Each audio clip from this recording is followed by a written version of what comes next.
Ormai tutti parlano di intelligenza artificiale, è diventato un argomento all'ordine del giorno e noi come INSIEL, insieme alla Regione, portiamo avanti tutta una serie di progetti che possano dare una mano effettivamente a tutte le strutture pubbliche a gestire meglio le proprie attività di ogni giorno. Sono queste le parole dell'amministratore unico di INSEL, Diego Antonini, in merito al progetto presentato nelle scorse ore a Pordenone sulla nuova sperimentazione tecnologica che porta l'intelligenza artificiale nel cuore dell'arco alpino e prealpino friulano. Dalle vette delle montagne del Friuli Venezia Giulia direttamente negli smartphone. La città guarda al futuro e abbraccia l'innovazione con questa iniziativa, della quale è protagonista la magnifica comunità Dolomiti Friulane, Cavallo e Cansiglio, che grazie alla collaborazione con INSIEL e ai fondi europei mette a disposizione dei piccoli comuni una piattaforma progettata per rivoluzionare la promozione turistica. Innanzitutto la magnifica comunità di montagna Dolomiti Friulane, Cavallo Cansiglio, comprende 12 comuni,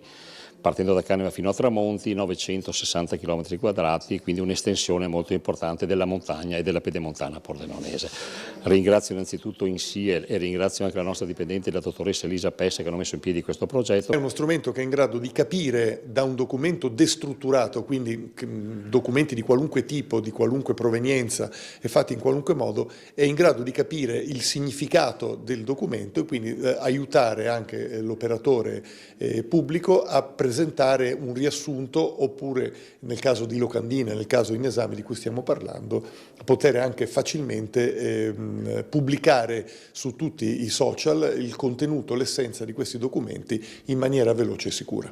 Nessun costo per servizi esterni o abbonamenti, la tecnologia Toki opera in un ambiente chiuso e protetto garantendo la massima sicurezza dei dati pubblici. L'obiettivo è duplice: sollevare gli uffici comunali dalle lunghe attività manuali e dare una visibilità senza precedenti agli eventi locali, dalle sagre ai grandi appuntamenti culturali.